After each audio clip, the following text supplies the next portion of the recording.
Saksakallan gunarnavasya Vande Guru Sri Charanarabindam.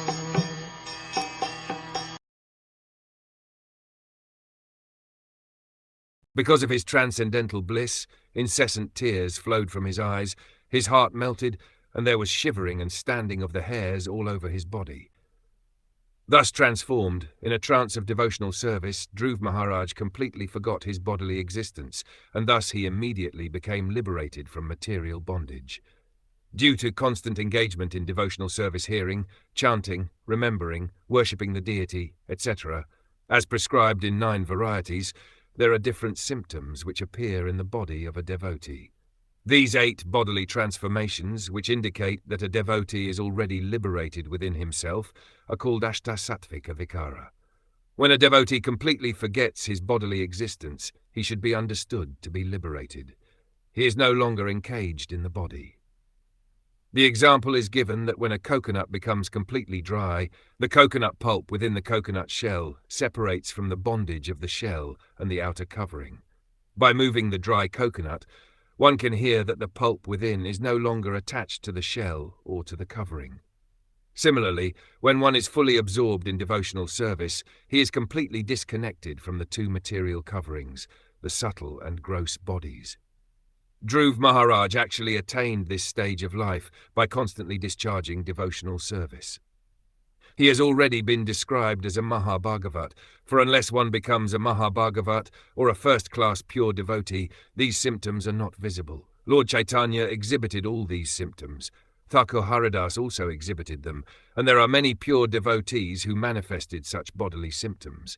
They are not to be imitated, but when one is actually advanced, these symptoms are exhibited. At that time it is to be understood that a devotee is materially free. Of course, from the beginning of devotional service, the path of liberation immediately opens, just as the coconut taken from the tree immediately begins to dry. It simply takes some time for the shell and pulp to separate from one another. An important word in this verse is mukta linga. Mukta means liberated, and linga means the subtle body. When a man dies, he quits the gross body, but the subtle body of mind, intelligence, and ego carries him to a new body. While existing in the present body, the same subtle body carries him from one stage of life to another, for example, from childhood to boyhood, by mental development. The mental condition of a baby is different from that of a boy. The mental condition of a boy is different from that of a young man, and the mental condition of a young man is different from that of an old man. So at death, the process of changing bodies takes place due to the subtle body. The mind, intelligence, and ego carry the soul from one gross body to another. This is called transmigration of the soul. But there is another stage, when one becomes liberated even from the subtle body. At that time, the living entity is competent and fully prepared to be transferred to the transcendental or spiritual world. The description of the bodily symptoms of Sri Dhruv Maharaj makes it apparent that he became perfectly fit to be transferred to the spiritual world. One can experience the distinction between the subtle and gross bodies even daily. In a dream, one's gross body is lying on the bed, while the subtle body carries the soul, the living entity, to another atmosphere.